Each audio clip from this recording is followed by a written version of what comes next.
Hari, my name is Gwilacham Gabu. I belong to Wopsbok, and I'm so very honored to be here to share space.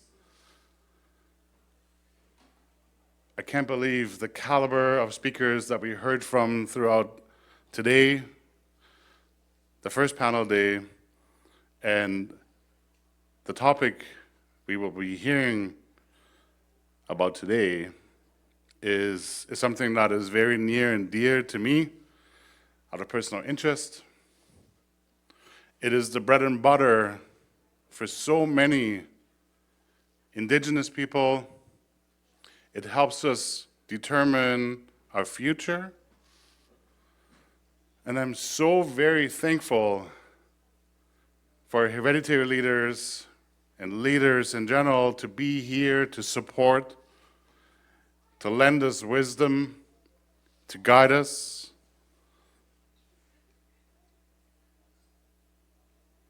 I would like to start off.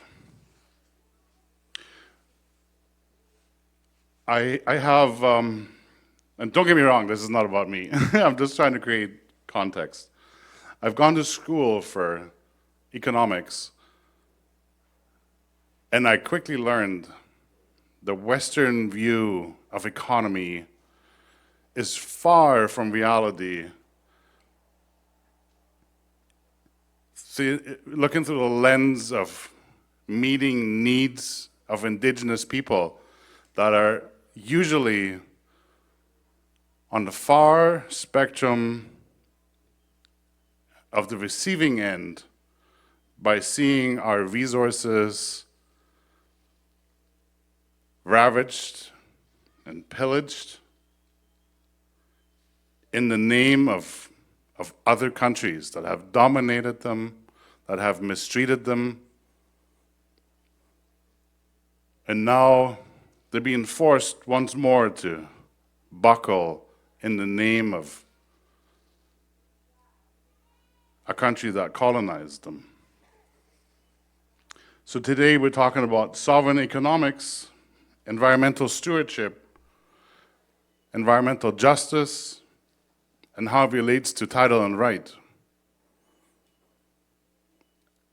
And I'm sure that we probably could spend many hours tapping into the wisdom collectively that is being held just in this setting alone.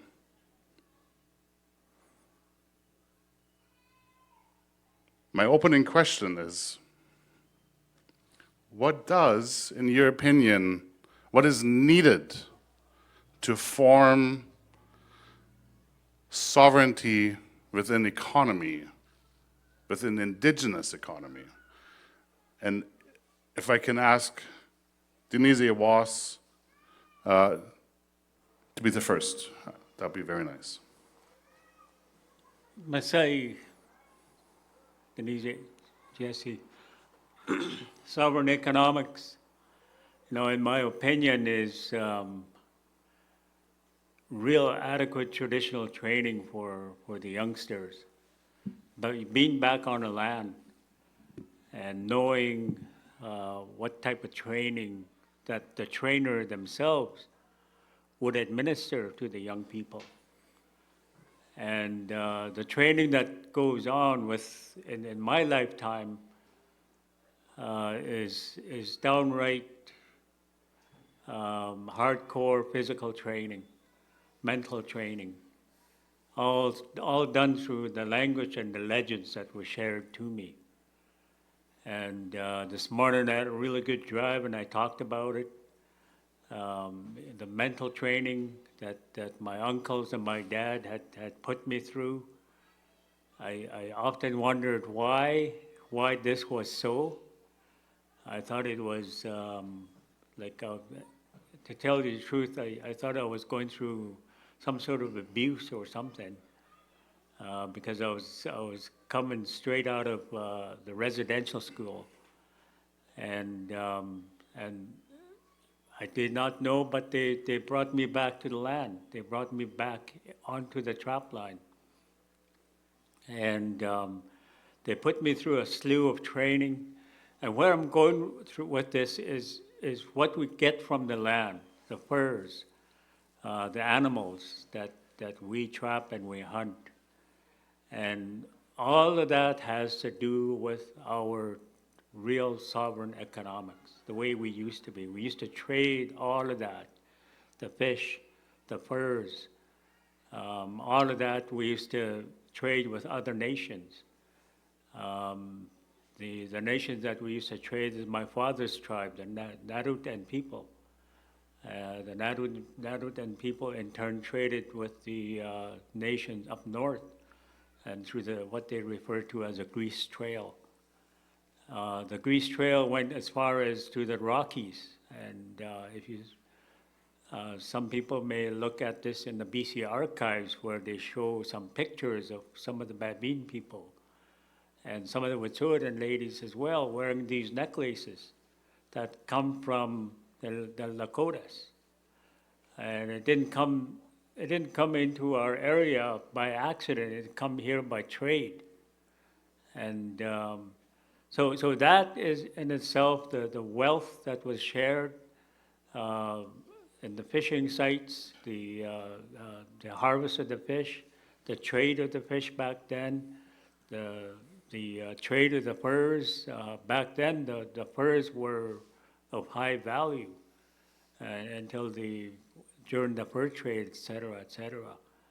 So we took advantage of that fur trade, and our furs were the best in the world. The way we prepared them, and we still do that to this day, the way we prepare the furs, we make sure that it's clean, and we make sure that it's ready for the furrier to handle with ease. So that's what they like, and so where I'm going with this is that's our sovereignty right there. The training of the young people, like what I went through, and at the same time, what, in my opinion, going back into that sovereign economics, everyone in the community had special skills. Everyone in the community had skills of making weapons. Everyone in the community had skill of talking other languages. So everybody was used to trade, and so that's back in that era, and we could use that same set of skills, values, and apply it to nowadays with what we have to work with. Now we got the youngsters really, they know this stuff here. What I know out there, where I go, where I build the traps, these youngsters are following me with these maps, the programs, and they're busy going like this, and sometimes I'm really bothered with it, but at the end of the day, when I see it on the map, I kind of go, wow, that is something.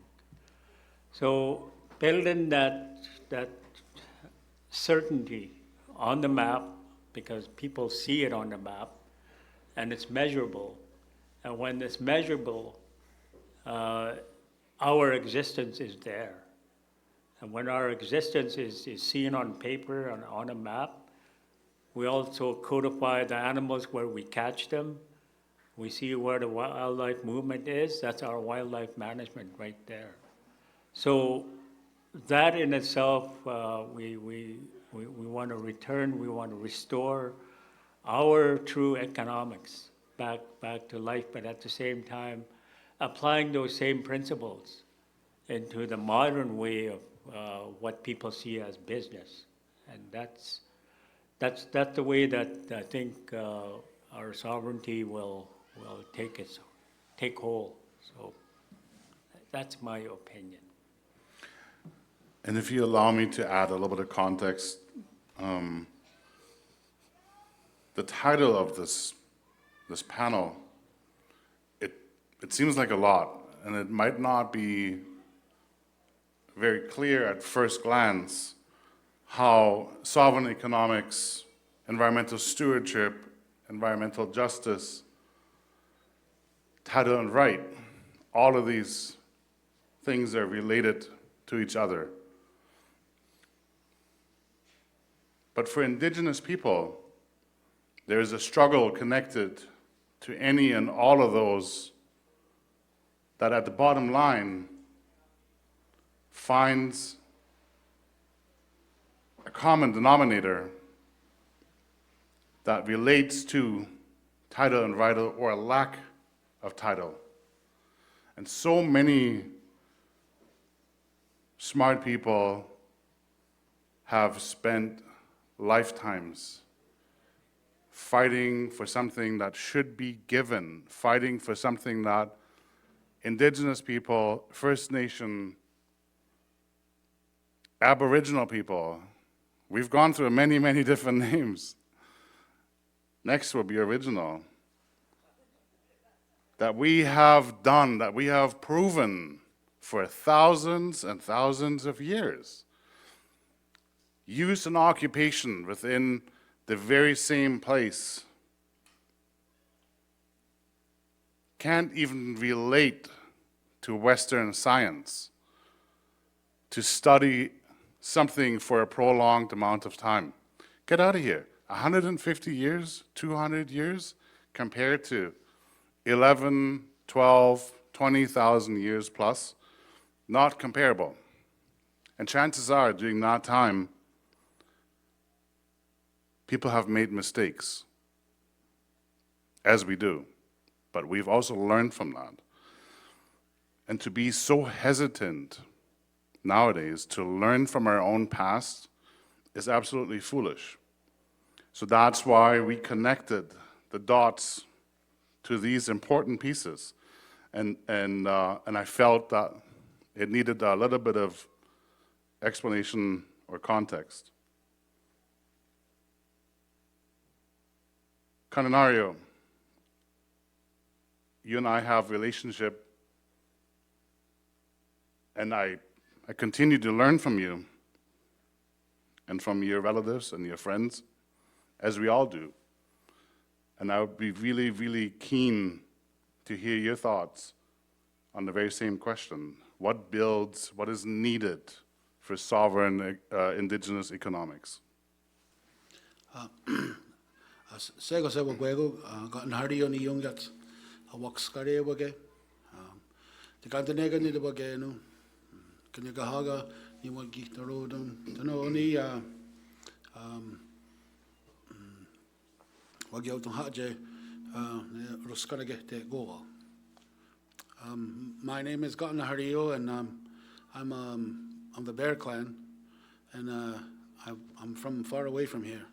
Mohawk country. This thing's humming, and yes, I feel like I need to get away from it. No, speak a little closer, actually. Speak closer? Okay. It was scaring me. And so I'm from Mohawk territory in Southern Ontario.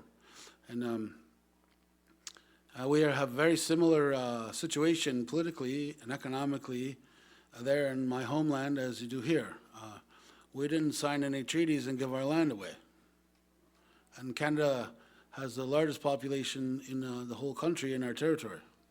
And we didn't make no treaty with them, other than friendship. So this topic is it's of very high importance to me. And I understand that all these issues are connected. So some of you might know me, some of you might not, but well, there was a time a few years back when the RCMP were raiding into my friend Wass's territory, and we heard a call and people were asking to take action, do something. And I actually came here at that time, and I asked, what do you want to do?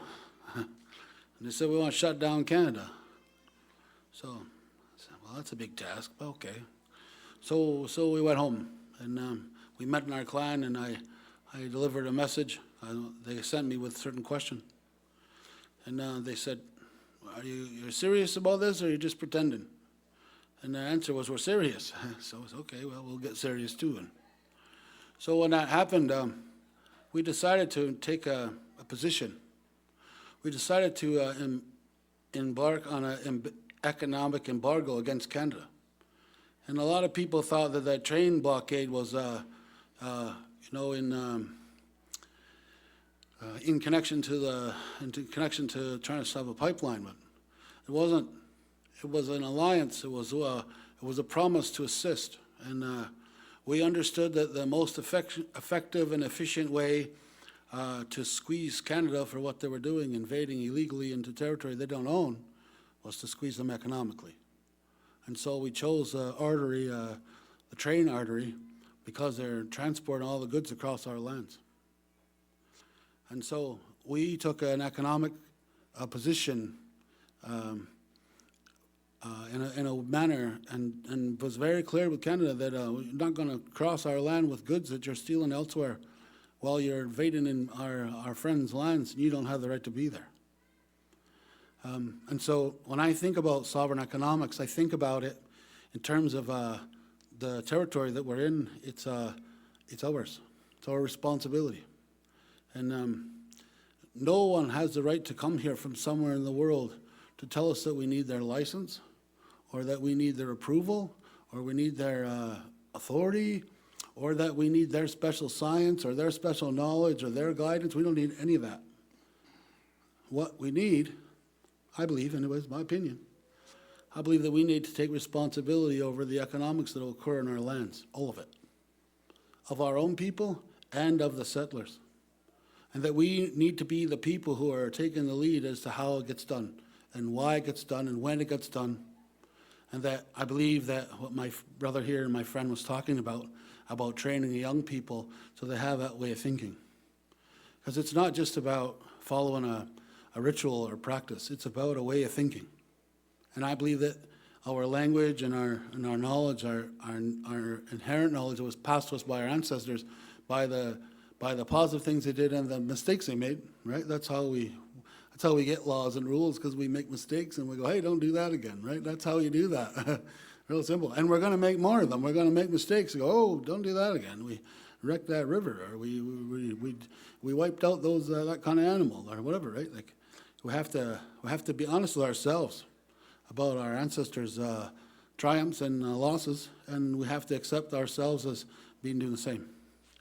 So when I think about this topic, I believe the most important thing, or one of the things that we have to do, is we have to build political alliances that are connected economically between our nations, so that we can engage in autonomous and sovereign trade. So I'm not talking about trading a couple beads for a feather or something like that. Those things are important, smaller scale trading, but I'm talking about on a much larger scale, where we're talking to our neighbors and then other nations to be like, we have these resources, or we have these skills, or we have this knowledge. What do you have? These are the things that we're lacking. We need this, and to be able to exchange on a level that means that people can have a salary. People can make a living. Like they can feed themselves and they can take care of their families. If we do that, what will happen is when I hear people talk about industry comes, and they dangle carrots. They say, here we're going to give you 100 jobs, or we're going to do this. Then our people that are eating will say, we don't want that. We're already eating. We got a system. But when we don't take care of that, they get lured over there. They want to go and be. They say, I agree with you about we got to protect the river and the fish and everything, but I need to be able to pay my rent, and I got to pay a car payment, and so I'll go and take the job. And so I believe that sovereign economy is directly related to us providing and creating opportunity for all the individual people to be able to make a living within our own system, and not be lured to go to our enemies, or our neighbors, or whatever you want to call them. That's what I believe. And I could go on this topic a lot, but I'm not going to do that. So that's my message about that. Tugnium. What I'm hearing is the importance of relationship and the importance of title and right. What do we see on the opposite end when I approach issues or conflict? I try to ask myself, what is the opposite of whatever topic at hand? And when it comes to sovereign economics, it's dependency that is connected to the opposition that has created its own economy to fuel so-called Canada or other countries. It's not just here. This is a blueprint that is being used around the world, where Indigenous people are being suppressed in the name of whichever country that we're talking about. And I would love to hear from Cleo, in your opinion, what does sovereign Indigenous economics require?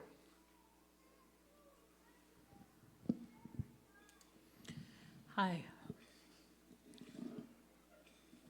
Nitiga son muskiki achas esqueo. My spirit name is Medicine Spirit Woman. And I have been, I've lived here before, not here, but in Prince Rupert. My two youngest children were born there, Simon Reese, Gina Reese. Some of you may know them. And, but I also, my husband was also a relative of the Chief Edith McDougall, and that was his grandmother. And so, you know, I do have some ties here.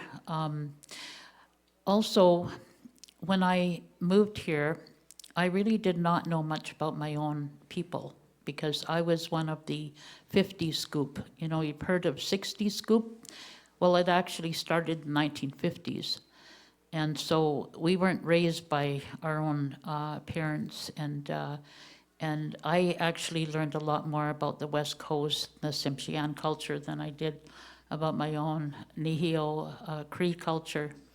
But that all changed after I moved home, and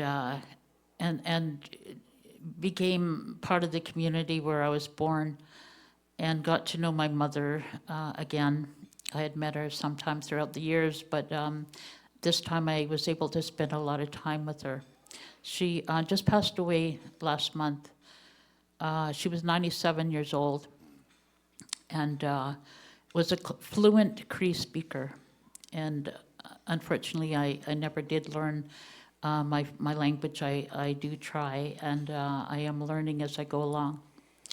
But as part of the Keepers of the Water, Elders Wisdom Society, or Elders Wisdom Council, I have always been involved in some sort of land rights of some kind, Indigenous rights throughout the years.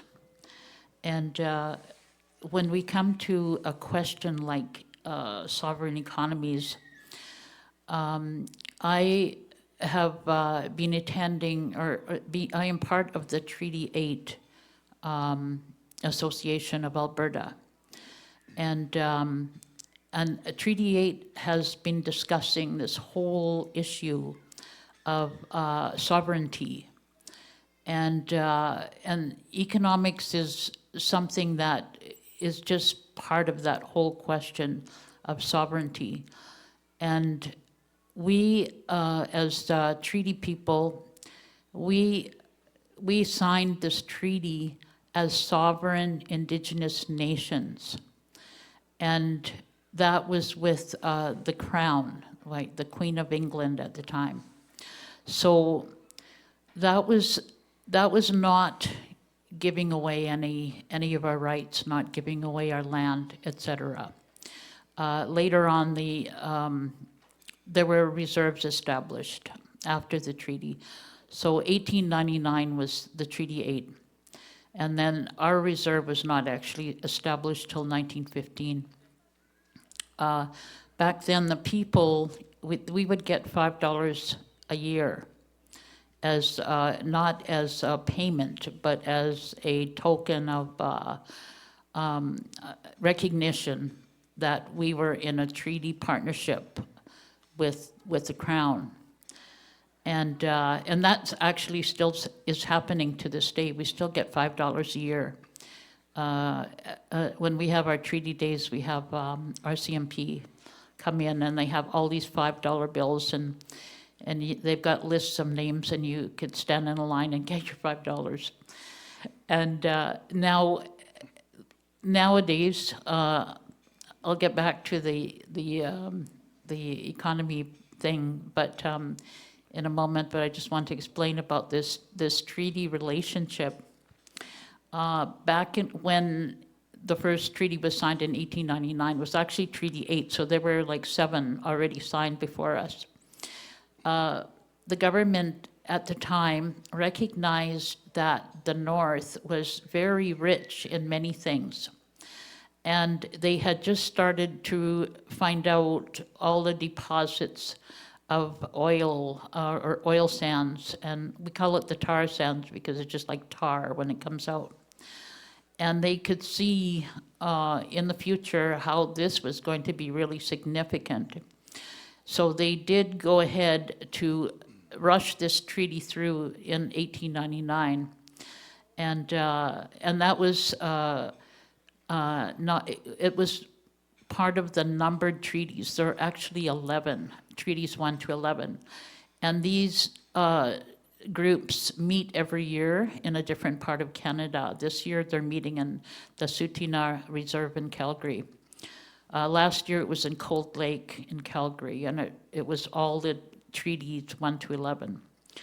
But to get back to this, the people never actually signed away anything. As a matter of fact, in the treaties, the land rights was, okay, you can share the land with us, and you do not own anything below the depth of a plow, meaning that all that oil and all those other minerals that are being mined are actually taken without agreement. And I know that Jesse talked about this earlier in the day and explained about how the enormous amount of minerals and so on, oil sands being taken out of our country. We see this every day. Well, a lot of nations, they have impact benefit agreements, which I'm sure you do here, and meaning that they have made some sort of an agreement with that company that's coming in. A lot of companies have not made agreements, and this is being looked at and dealt with right now. But one of the things that has come up time and time again in all these treaty meetings is the whole issue of revenue sharing.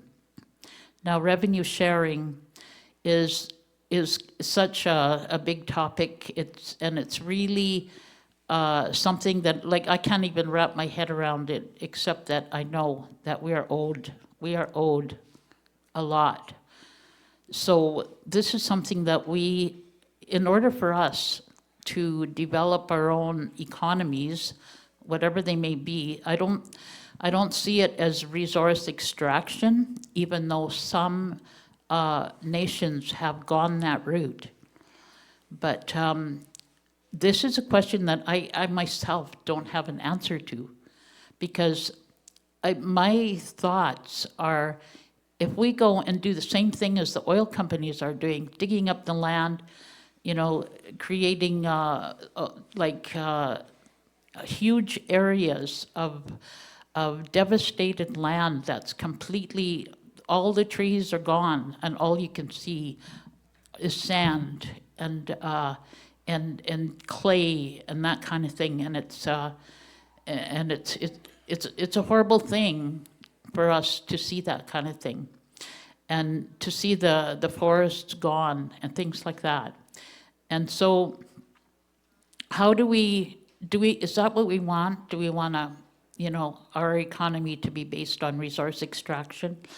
And I don't see that, because our people, we love our land, we care about our land, we do not want to destroy our land. So some people, out of desperation, will sign these agreements and say, okay, we'll do some development or something like that, and go ahead and do some of this extraction ourselves. But I don't see this as something that is going to happen, with all those nations that have access to this kind of resource. So that is a question that I actually cannot answer. And I think it's a matter of getting together with other Indigenous nations to look at these difficult questions, say, what are we going to do? For free, prior, and informed consent did not happen when the NRTA happened in 1930. In 1930, the federal government took all the resources and said, okay, the provinces are now going to have control of all the natural resources. And so that's what happened since 1930. So no matter that the treaty says you can't take anything below the depth, or you do not own anything below the depth of a plow, then that the provinces take over, and now we have to fight with the provinces. So sovereignty is a matter of really, we have to assert our own sovereignty, because this is our land. And we have to save what's left. And that's kind of just just a simple way of saying this is a place to start from. Thank you so much for sharing that. I couldn't agree more. It is mind-blowing to me how much of Canada is not aware of the Cows and Plows agreements, especially outside of Indigenous communities. And I think that you have touched on something very, very important. Resource extraction for Indigenous people, for humans, is needed at a certain degree, at a certain level, to sustain ourselves. The issue that I'm taking with is the mass extraction and the fashion that takes place in. And it's a very good reminder. The beneficiaries of the vast majority of any of these arms of resource extraction does not benefit British Columbians. It does not benefit Canadians. Collectively, we're paying for this. We're subsidizing foreign ownership to come into these lands to dictate to us what we can take and what we cannot take, and when we do that and when we do not do so. And in the end, we're being forced, after we paid for it with our taxes and with our lands and with our resources, we're then forced to buy it back from them.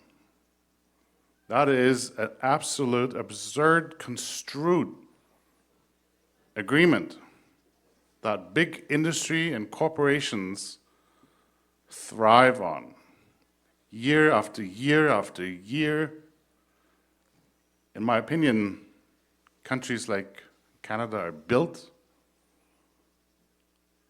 on these shoulders.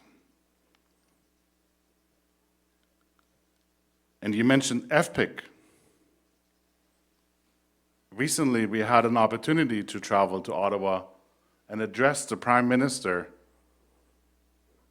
on FPIC, lured into thinking that we would have an opportunity to express our concerns.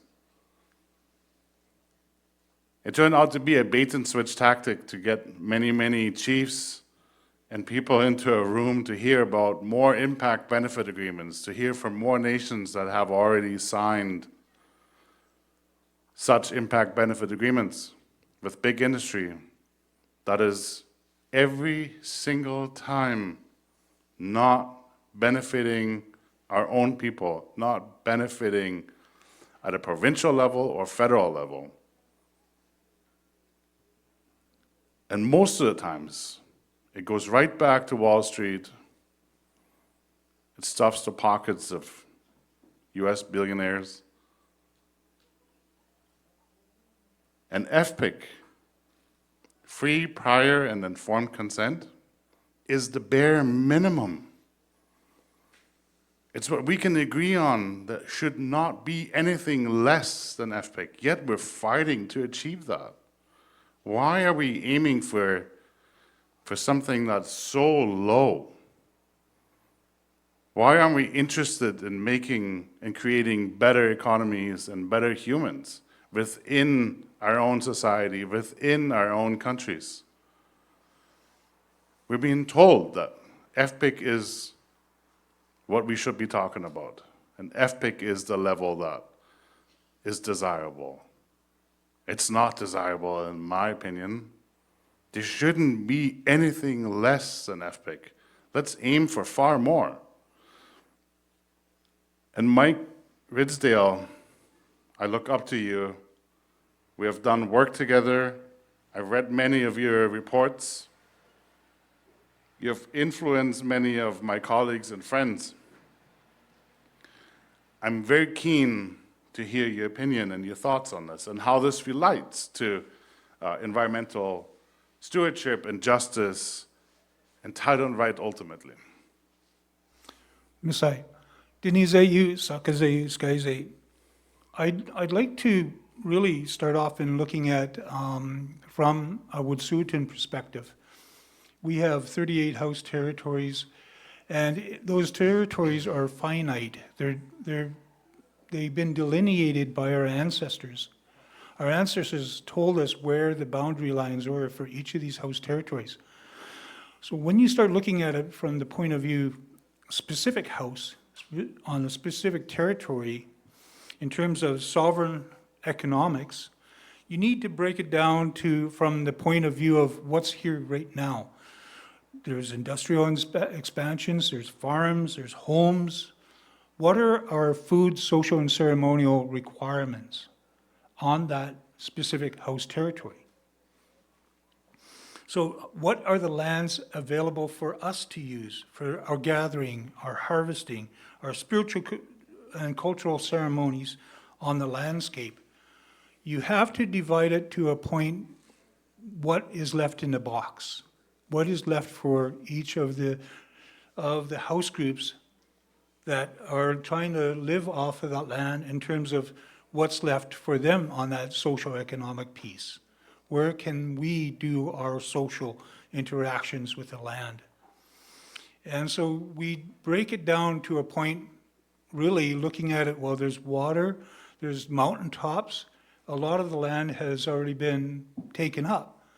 So we have to take it back in terms of putting it in where the government can realize that we still need to be here because you see us now. Through Delgamuukw court case, you see us. We are here. That's what they heard. And now that we're seen, we need to break it down to the next level of saying, let's give land back to the food, social, and ceremonial aspect. Let's put that in the front where we can live together and do that environmental stewardship piece of looking after the land for the nation that is living there. Our ancestors for generations were happy and singing people. They were proud, they were strong and healthy. We want that too. They knew what they wanted and what was good for them. Knowing the importance of all living things and how, no matter how small or insignificant they were, you give them wagoose, you give them respect. So times have changed. Our lands that we hold dear as caretakers, we are given the authority through our Denise Sakose, our chiefs, to help make decisions that are supposed to support our people, our lands. We find ourselves more and more on the defensive for these decisions that we make. Success is a rare and exceptional case where justice is only found in the court system. So how do we move to a point where we are winning and we are being able to go back to the lands and live off the lands and teach our children that same thing that was taught to us as children? We need the government to give us legislative tools for First Nations so that we can make those decisions on the landscape. Legislative tools are made for other things like the Land Act, the Water Act, but we need to enact our sovereignty. We need to enact ourselves on the landscape. So time and time again, we're always sent back to court to seek justice, to defend our cultural authority. There is change coming, but ever so slowly. We've seen what Delgamuukw court case in the federal courts have done. They gave everybody the rights that they need to say, we are here, you can see us, this is our sovereign right on how to look after the land, but we're not given the authority on the landscape as of yet. So the other part of this is look at what was given to us through another, like 14 years after that, another court case, which was CAN4, Canadian Force Company versus SAM. In that court case, it was a BC Supreme Court. The court made a decision and it was finalized, but within that, they recognized our decision-making process. So in there, it goes from when we start making a decision and the process from the house, the people, the hereditary, to the clan, to the entirety. This is how we make the process of making a decision. And that was recognized by the BC Supreme Court. These are the tools that we need to utilize to say, here's our decision-making process, here's our rights, here's how we make a commitment to the land and the people that live on the land, and this is how we're going to get together to make a right decision for not only the people that have homes here, but the right for the people that are caretakers of the land. So we need to make sure that all of that is enacted in our lifetime. Because the next generation, they are where they have to take up those negotiations in good faith and ultimately find the right for our nations. I'm not sure if it'll happen in my lifetime, but I'm looking forward to that. Our culture depends on it, on keeping those social connections and the relationship with the lands and the waters. The opportunities are through education, training, and preservation of our history. Our future relies on those decisions that we make today. Our history relies on our stories.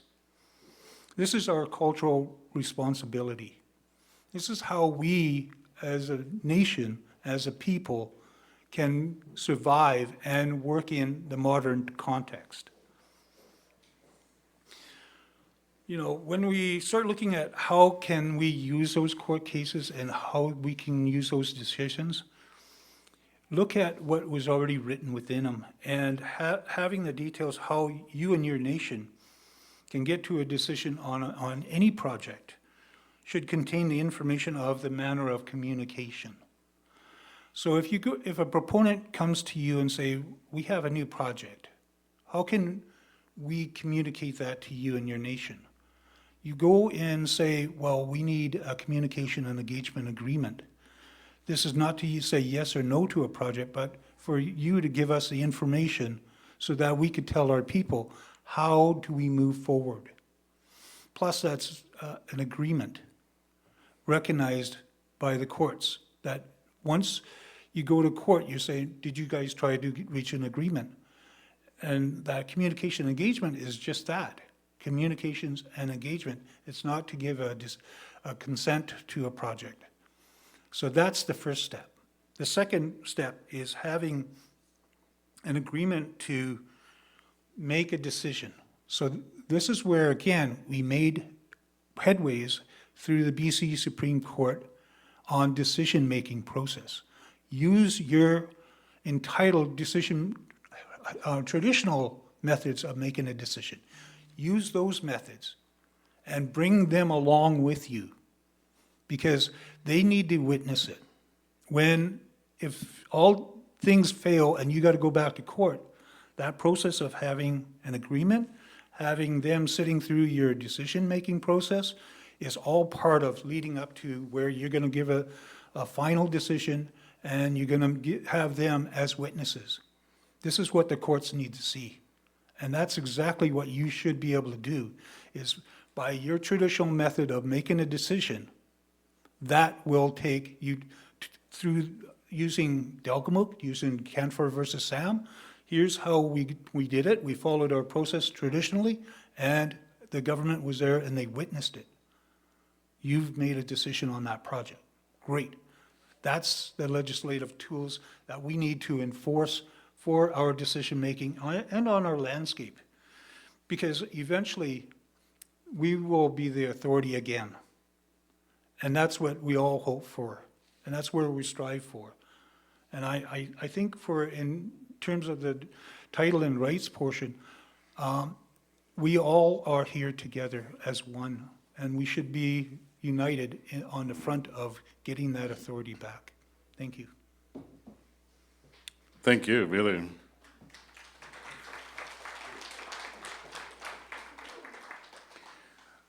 Mike, I really wanted to echo one of your last words, to unite. I see strength in unity. It's no mistake that this is called the Peace and Unity Summit. It's because I believe in it. Other people believe in those values, peace and unity. When I look at personal experience and how I would have experienced economies within my society, within Giksan and Wet'suwet'en people, it is based on trust. It's based on relationship. It's never been a written language. There were no contracts. There were no impact benefit agreements set in stone. And I think that is because there was also no closed door deals. Decision makers wouldn't lock themselves in and make promises to each other that they don't talk about. Business is usually done publicly with witnesses.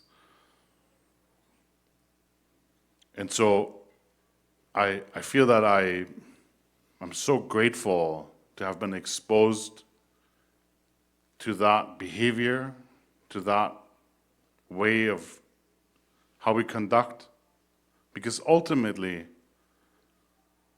one thing is not going to change, and that is who we are sharing these lands with. If we want it or not, we're here. Nobody's going anywhere else. There's not enough timber left to build enough boats to send everyone where they came from. And that's good, because I love these people. These people are family. These people share victories. They share tears. They uplift me and my children. They teach them things. And I realized that I wouldn't want to miss anyone in my life. Every person adds something. And sometimes at the very least, it's a lesson that can be learned. And I will never forget something that I've heard in all these years that I was invited into witnessing business within Giksan and Wet'suwet'en hereditary leadership. that decision-making is for the betterment of all. And that in itself holds a tremendous amount of balance and guidance. It doesn't take very much to uplift that and to stay true to that. And I followed politics from elected governments in British Columbia and Canada. And whenever Indigenous people or title holders, rights holders, aim for a change of legislature, it either never happens or it will take forever. Forever. And a lot of money is being spent in courts. These title holders are being taken away from their families for decades. I don't know how many times I read reports and spoke with plaintiffs that would record their mother or their grandmother or their auntie or their uncle fought this fight before them, and they're here to finish that business. And then I get to witness things like Bill C-14 and Bill C-15 and Bill C-5 that nobody wanted. And they're being shoved down our throat within 5 days, a week. How is that possible? How can we move like molasses on one end and so quickly on the other? There has to be a big interest, and it's always money. It's money, every single time. It's power that's connected to money, something that Indigenous people never considered to be part of their economy. Money was not part of that. But names are, trust, relationship. And when I look around who I do business with in my personal life, friends, partners, friends of friends, it happens the very same way. It's based on trust. It's based on relationship. Sometimes I pick up the phone and I say, hey, I need this, or a friend of mine needs that, and it shows up just like that. People will not even ask a question. And I guarantee you that every single time that favor is being returned. And it really makes it very, very clear that relationships move at the speed of trust.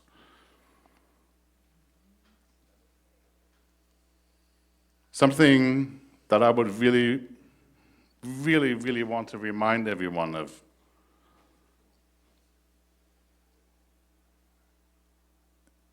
I mentioned Bill C-5.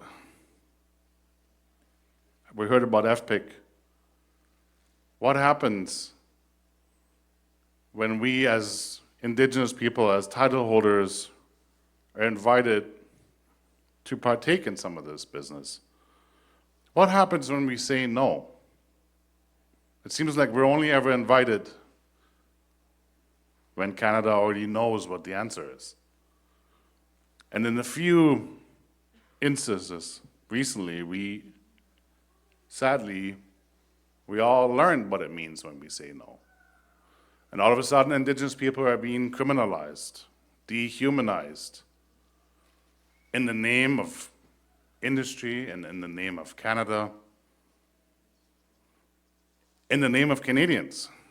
I don't think that Canadians agree with that, because we hold this relationship with each other. And sometimes that's easy to miss a little bit when we live in big cities, drive expensive cars, fly around and do this and do that. But the more remote we live, the more all these sounds kind of fade out.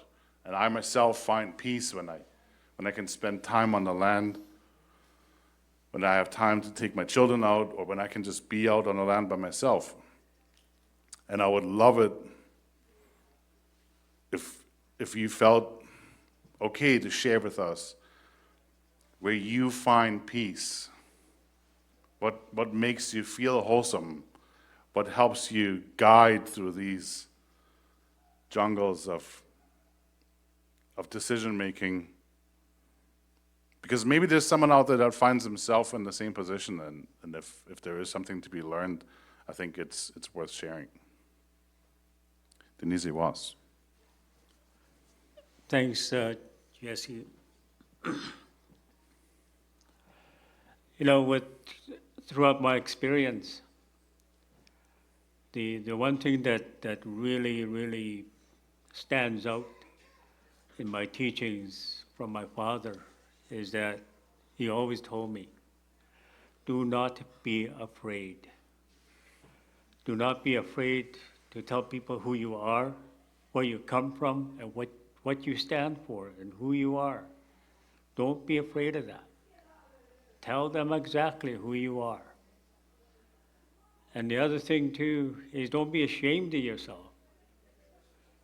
Don't be ashamed of yourself of what you do and what you love to do. For me, I love being out on the land, trapping, hunting. And after this, I'm going to do the fishing part. So all of that is a cycle for me that I look forward to, especially winter. I love winter.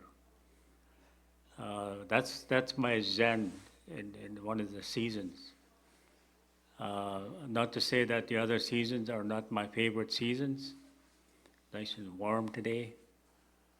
But the thing is, those teachings is what gives me the confidence to step forward, to do something that I've never done before, to go somewhere where I've never been before, and to talk to these people that I've never seen or talked to before in a way that their language is what I speak to them with, their own language, industrial language, government language, and the English language.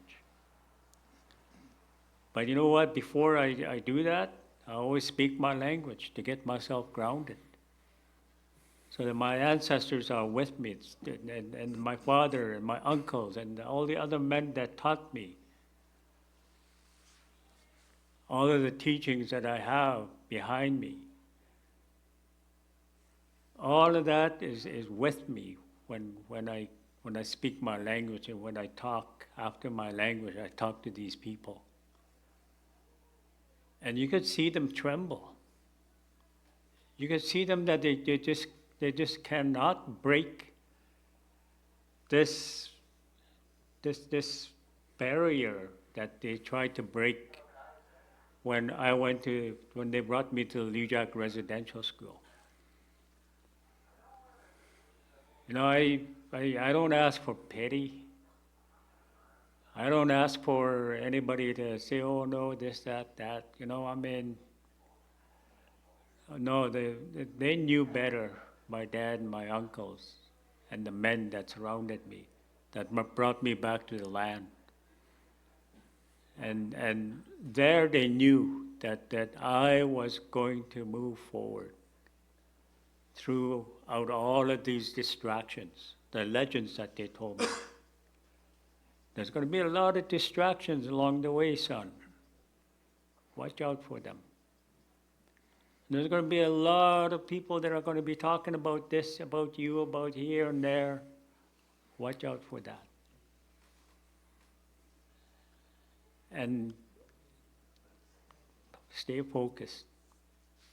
Stay focused of who you are, where you're going, and by the time you reach there, by the time you see that old man in the legend that I was told, by the time you reach and see that old man,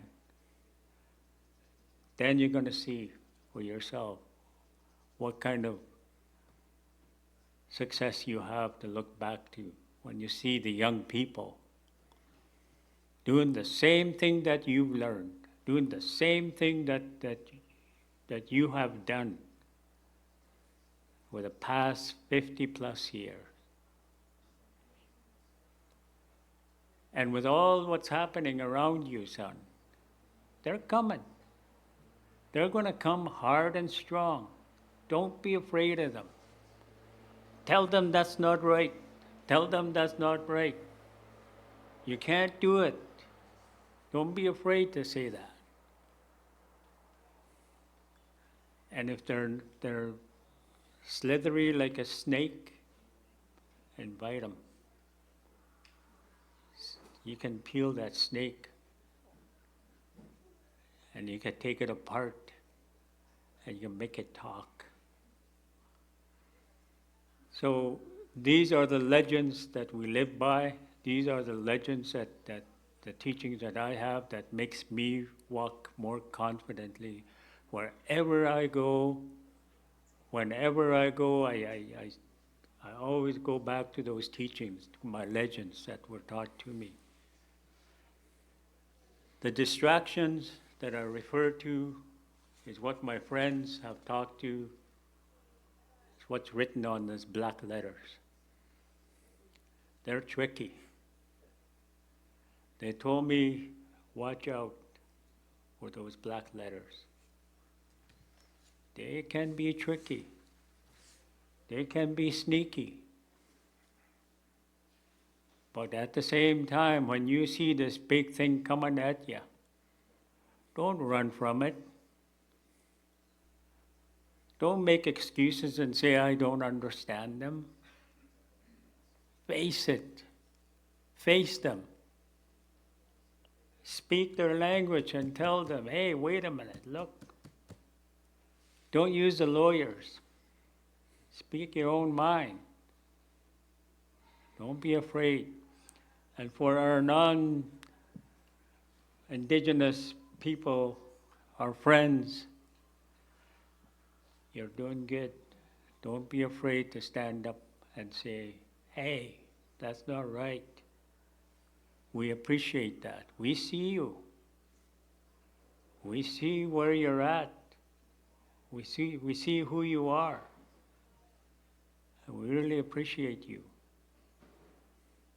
But the fight is all of ours, not just us. Because these little ones that are running around right now, and what we see that's happening, it's going to come strong, I'll tell you that right now. With our buddy down south, I don't even going to mention his name. I think the message is quite clear.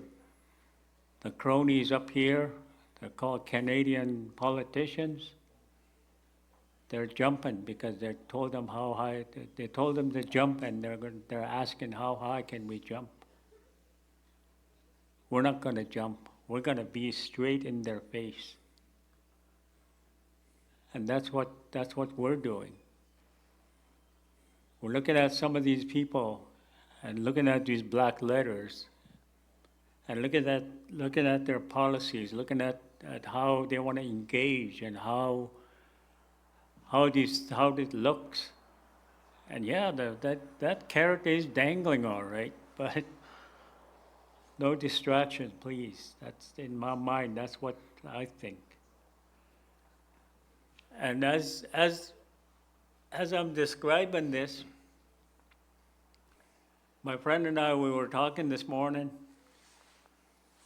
It's not just from the government, the industry, the publics, the rednecks, and what have you. It's within our own as well.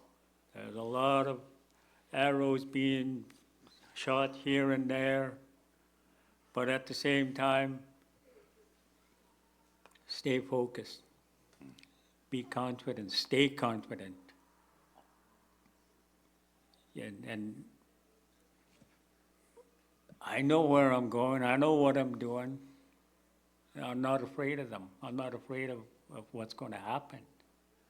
But what I do know is that the trapping, the hunting, and all the sustenance that we take from the land, through this and through the support with the other people, the non-Indigenous support that we have, unity, all the knowledge that my friends have here, we put them all together. That's a force to be reckoned with. And I think that's the right direction to go. I'm not in a glorification mode or anything like that. That's far from what I'm saying. It's the teachings. It's something that is bred into me.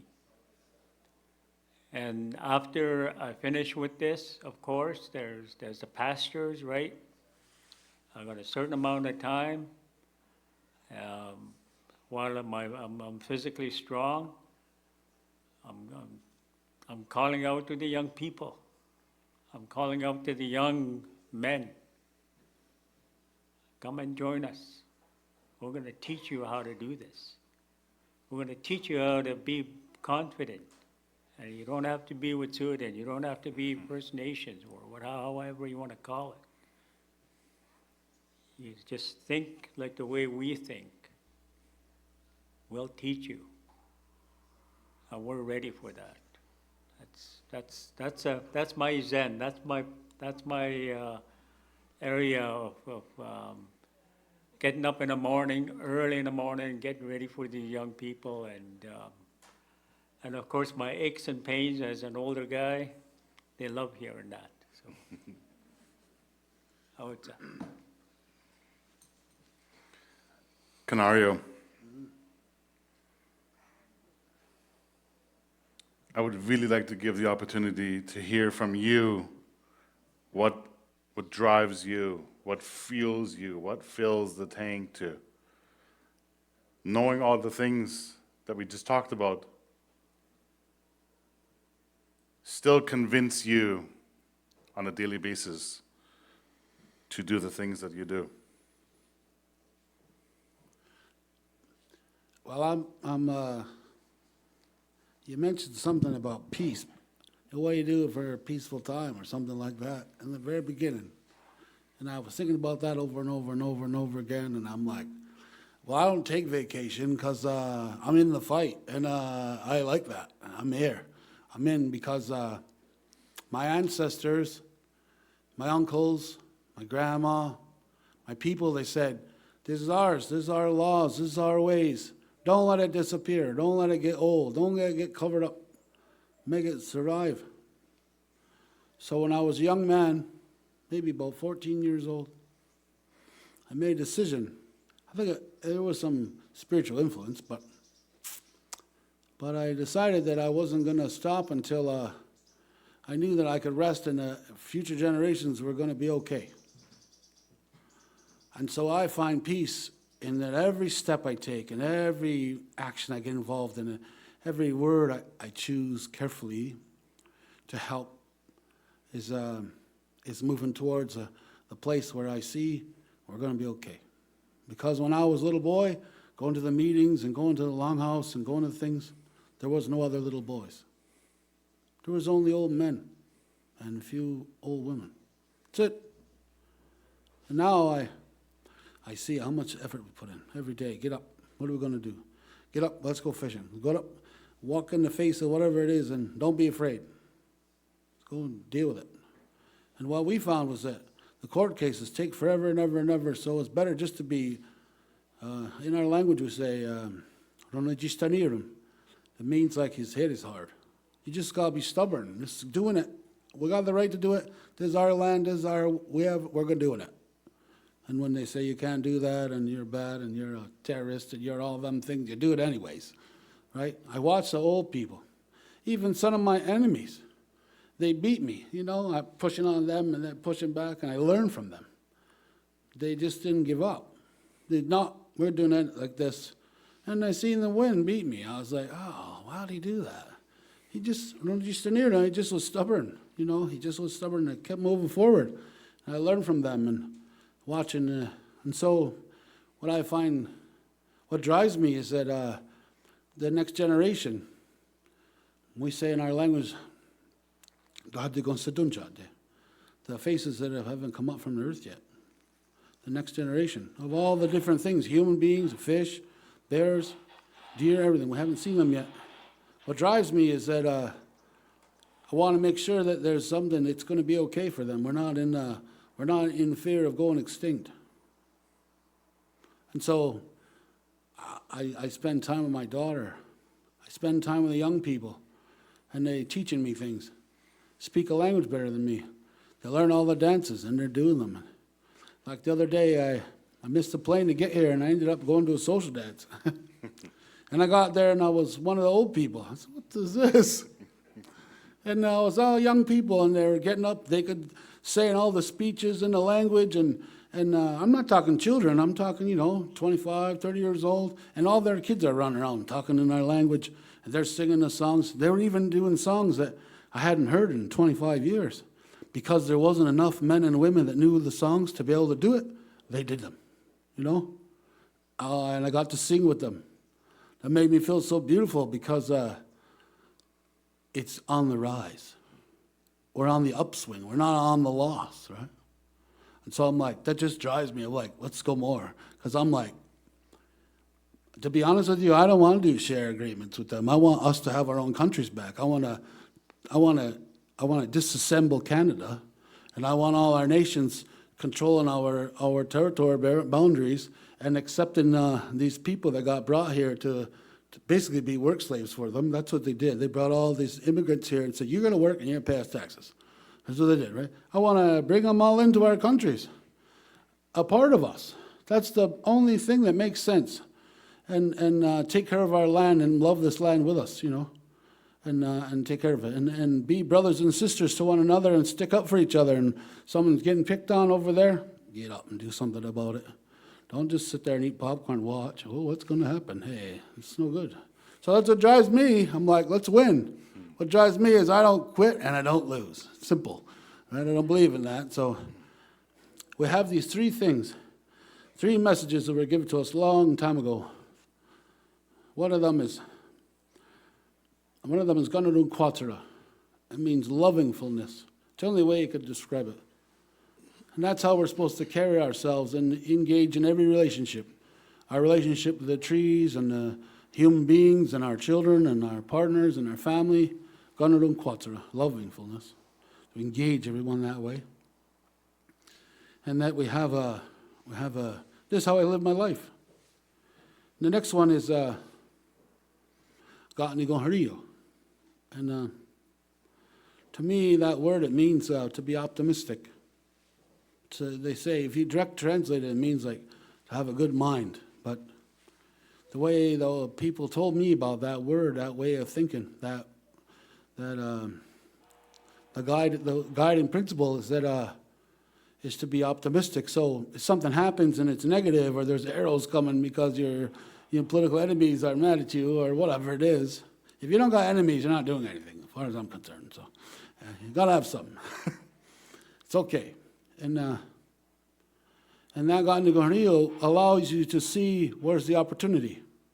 Where's the thing that happens. It's you have a plan, it's going to go like this, and then something happens and it don't work out. Then it's when you stop for a moment, look around, and you'll see it. Oh, there's a door right there. Oh, that's even better. We couldn't have planned this better than how it was. And go with it. And when you carry that belief system in your way of being, then you can't have fear. You don't need any. If something doesn't work out, look around, because there's something better. There's another option. There's another way to do it. Right? Sometimes just someone walks in the room. They're like, hey, try this. Oh, or here's $10,000. I know you need that for that, whatever it is. That happens. And the last thing is something that in my language, we call skana. And it gets translated to mean peace, but it don't mean that. Because in English, peace is just the absence of war. That's all it is. Or peacetime, and war. That's too watered down to even come close to the meaning of this word. My language would say skana. And I went to university. I read a lot of books in English, so I got fairly large vocabulary. And the closest I can come to find to what that word means is like tranquility. Like when everything's just super chill.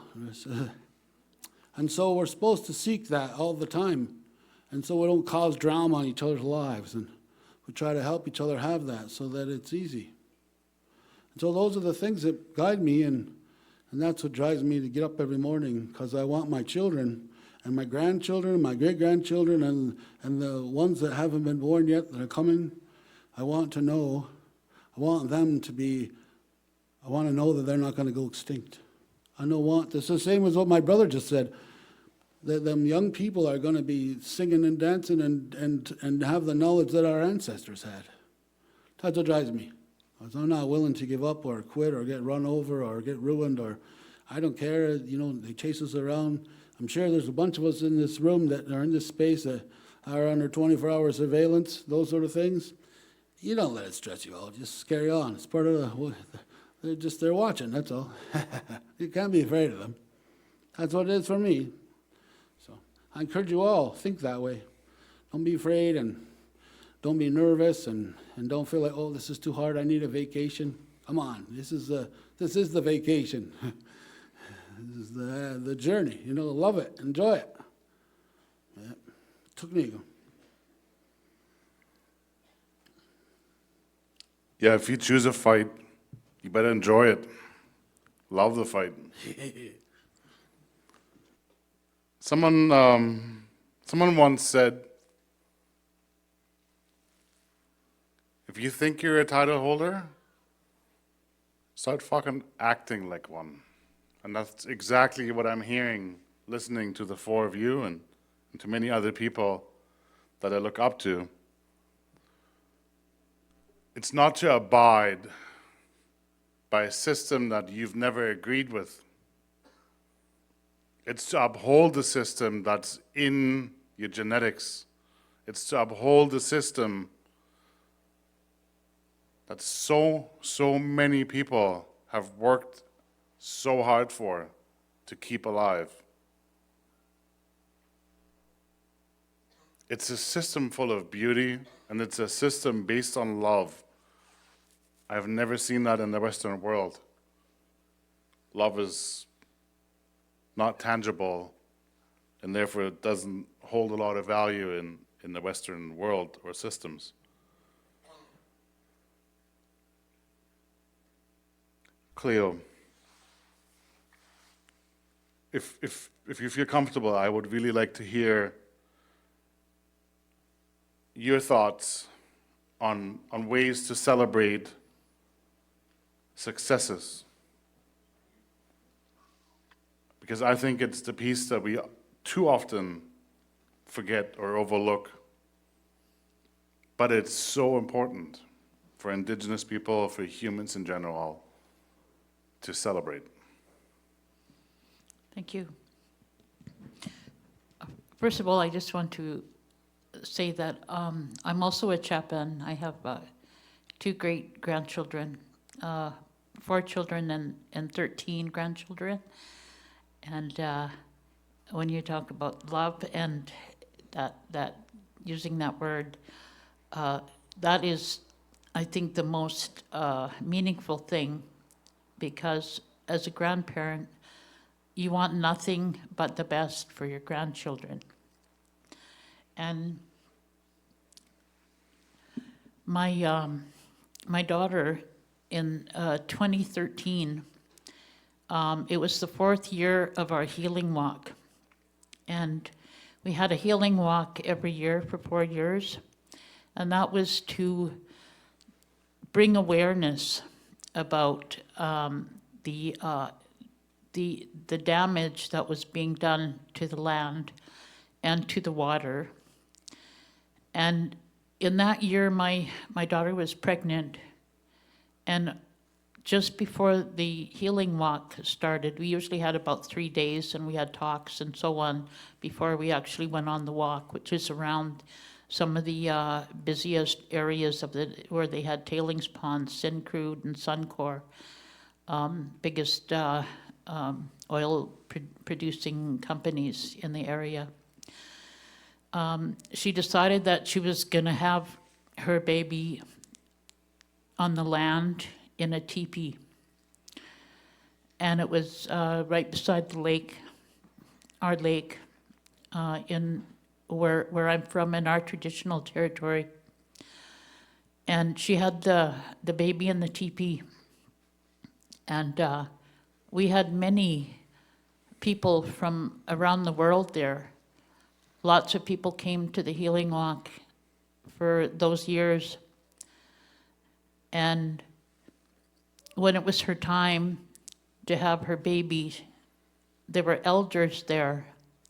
People, a lot of spiritual people came, and they sang their spiritual songs. And when she had the baby, there was a thunderstorm and lightning. And the baby was born exactly at midnight. And there was thunder and lightning going on. So we named him the Thunder Spirit, Thunderbird. And we didn't really know if it was born on the 4th or 5th, but she chose the 5th as his birthday.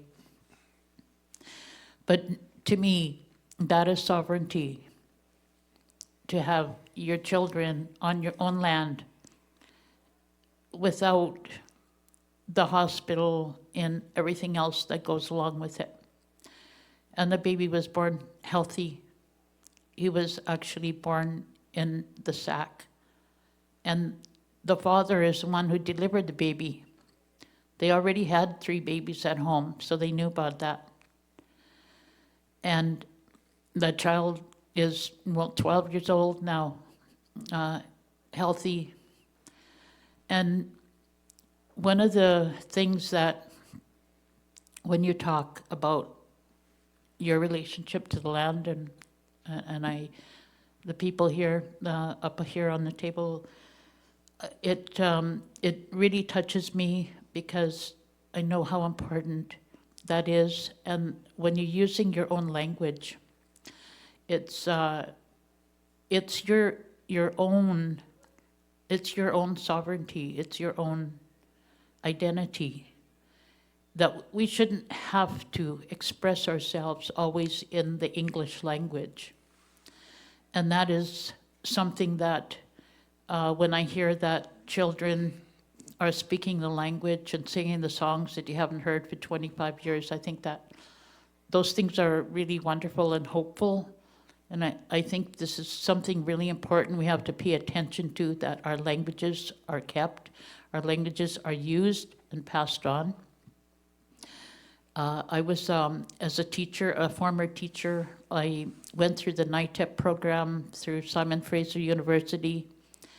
And I, as a teacher, I didn't know this until much later. I didn't realize the power that a teacher has in a classroom, and they have all these children in their care, and they have a lot of power. And it's now that I realize, many years later, what that can do to a child, how they're taught and how they're treated and so on.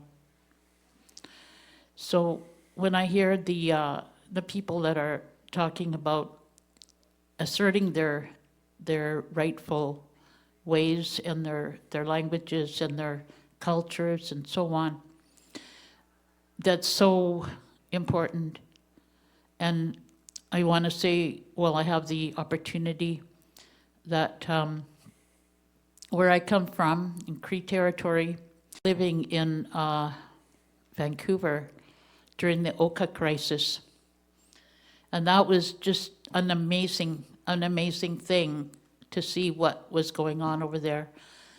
And how people came together. Lots of people just went over there, even from Vancouver and where I was from, to join in and would help in whatever way they could.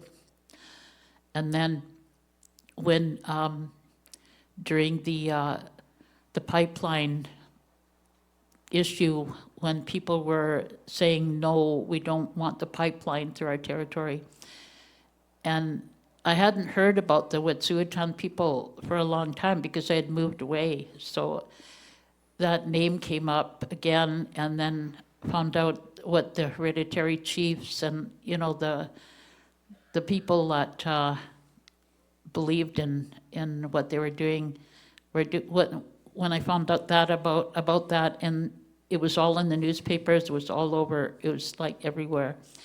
And basically, you shut down Canada.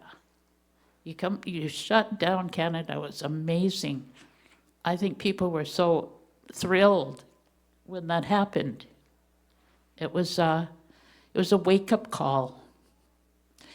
And, you know, when we talk about over what's going on with oil and everything, I mean, what are they doing with the oil, right? To make money, right? Like you said, it's all about money. But what is actually going to happen with the oil? Okay, they're burning it and so on, but they also are making plastic out of it. And we have trillions of tons of plastic in the world. And where is it going? It's going to be everywhere. And to me, this is a real problem that has to be looked at, because it's going into the animals, the microplastics going into the oceans, into the fish, and we're going to be eating it. So it's not just the fact of, you know, getting our own part of the, you know, the revenue and all that kind of stuff, but it's also what is going on with this particular resource. So that's just something that I thought that I wanted to bring out while I have a chance to do that. Thanks. Thank you so much.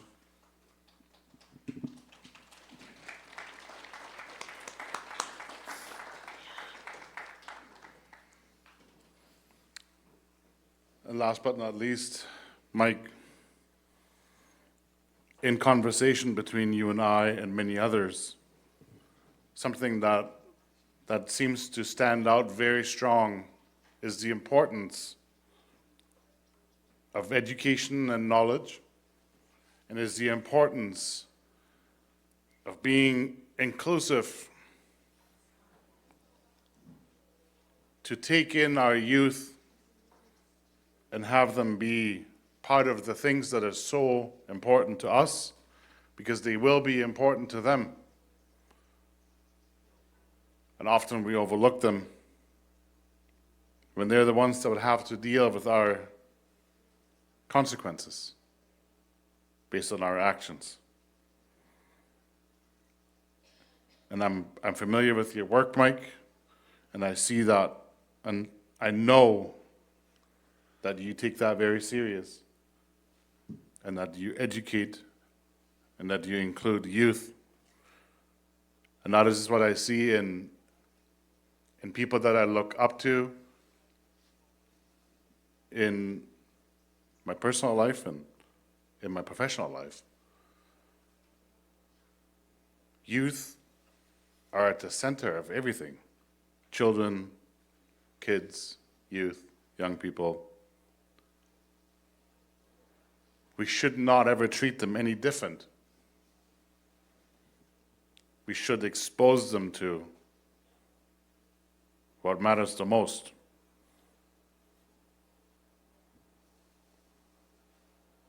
And Mike, you have been at the forefront of so much of that work when it comes to educating those young people. And I would love it if you could share some of that with us. Thank you. And this is kind of the common theme here is our children, because they are our future.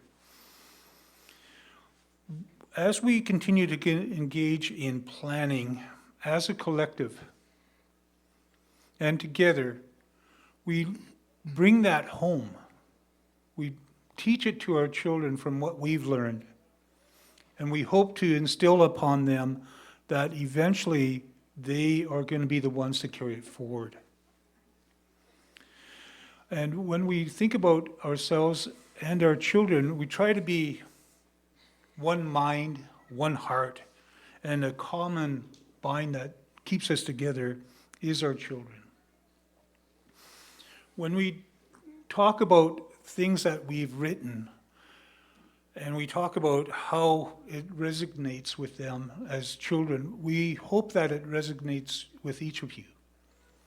Because for me, when I hear someone come up to me and say, hey, I read this great document, it was something that you wrote, and inside my heart just lightens up, because then this is because it's so exciting, because it's that connection. And we want our children to have that same connection to the land, to the waters that we feel. And when we take it to the children in schools, and we tell them about how we use wagoose, we use respect in everything that we do. And we try to get that connection with them so that they can take it forward. I always like to say in school, when I go there, we are all one story. From the time that we are born to the time that we leave this great, wonderful earth, is that we're trying to make the best story that we can, with wagoose, with respect. And I'm trying to share my story with you today, and hopefully I'm doing that. And someday you can share your story with me. But eventually we're going to hit that point where we hope the next generation comes in and they have a new story to tell. But we're part of that. And that's where I think we need to be, grounded by our children. Even though we look at where we want to go and how we want to see it forward, bring it back and take those baby steps with them. Those baby steps in talking to them will instill on them how they see their future.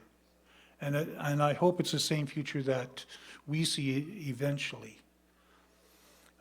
There's one more thing that I'd like to add also is I'd like everybody to thank the cooks and the helpers here, because they did a great job. And can I hear that?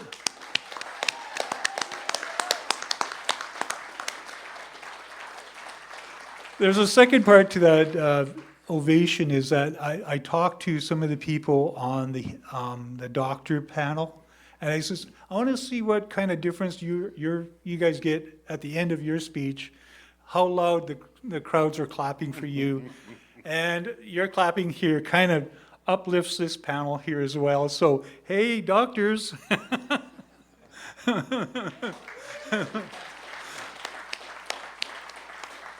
But thank you. Thank you so much. Couldn't ask for a better segue.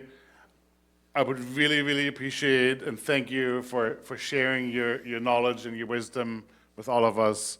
I believe we are at time, and I'm happy to hand this back over to Janelle and Colin, both my cousins.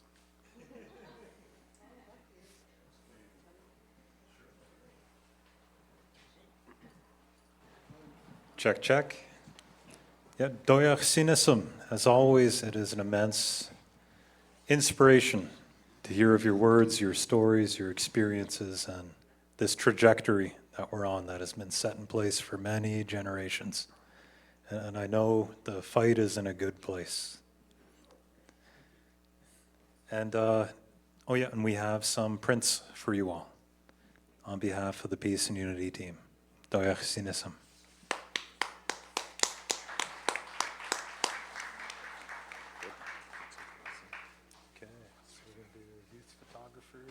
Call them up after playing the video, and then Galen mentioned she'd have something for the closing ceremony-ish type thing.